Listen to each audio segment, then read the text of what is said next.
السلام علیکم ورحمۃ اللہ وبرکاتہ۔ حامدا ومصلیا اما بعد۔ معزز سامعین، سنن ترمذی کی روایت ہے، حضرت عبداللہ بن بسر رضی اللہ تعالی عنہ روایت کرتے ہیں کہ ایک آدمی پیارے نبی صلی اللہ علیہ وسلم کے پاس آیا اور کہا، اللہ کے نبی صلی اللہ علیہ وسلم، اسلام کے بہت سارے احکامات ہیں، ان میں سے آپ ایک ایسا عمل بتائیے جس سے میں کر کے جنت کا مستحق بن جاؤں۔ پیارے نبی صلی اللہ علیہ وسلم نے ارشاد فرمایا، لا یزال لسانک رطبا من ذکر اللہ، کہ تمہاری زبان اللہ تبارک و تعالیٰ کے ذکر سے بھیگی رہے، تمہاری زبان اللہ تبارک و تعالیٰ کے ذکر سے تر و تازہ رہے۔ معزز سامعین، یقیناً ذکر جس کی بڑی برکت ہے، بہت سارے فوائد ہیں۔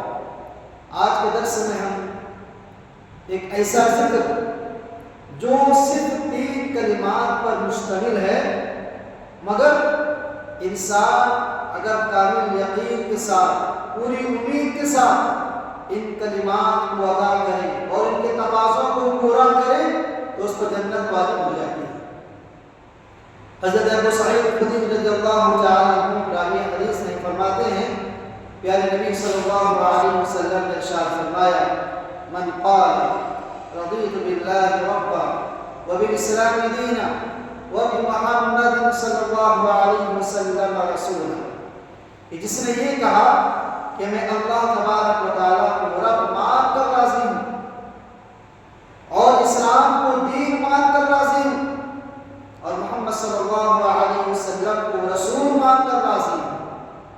معزز سامعین، پیارے نبی صلی اللہ علیہ وسلم نے ارشاد فرمایا، وجبت لہ الجنہ، کہ اس انسان کے لیے جنت واجب ہو جاتی ہے۔ اللہ، کتنا عظیم ذکر ہے، دیکھیے 3 کلمات پر اتنی بڑی خوشخبری ہے۔ تو معزز سامعین، ضرورت اس بات کی ہے کہ ہم اس ورد کو، اس ذکر کو کثرت کے ساتھ پڑھا ہے۔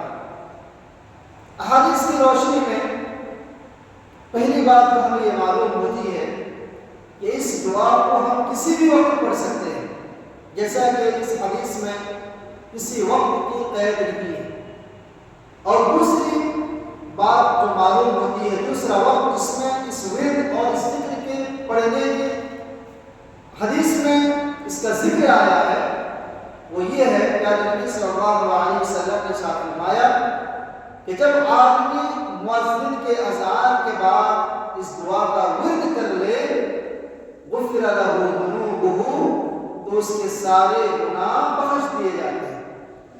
اور تیسری حدیث میں اللہ کے نبی صلی اللہ علیہ وسلم نے ارشاد فرمایا، من قال اذا اسرع، جو صبح کرے اور یہ دعا پڑھے، رضیت باللہ ربا وبالاسلام دینا وبمحمد صلی اللہ علیہ وسلم نبیا، کہا کہ انا الزعیم، میں گارنٹی دیتا ہوں، میں ضمانت دیتا ہوں، لآخذن بیدہ حتی ادخلہ الجنہ، کہ میں اس کا ہاتھ پکڑ کر کے اس کو جنت میں داخل کر دوں گا۔ اللہ، کتنا عظیم حدیث ہے۔ دیکھیں، تو ضرورت اس بات کی ہے کہ ہم اس دعا کا کثرت کے ساتھ ورد کریں، اور جب بھی ہم صبح کریں اس دعا کا ورد کریں، اس ذکر کو کثرت کے ساتھ پڑھا کریں۔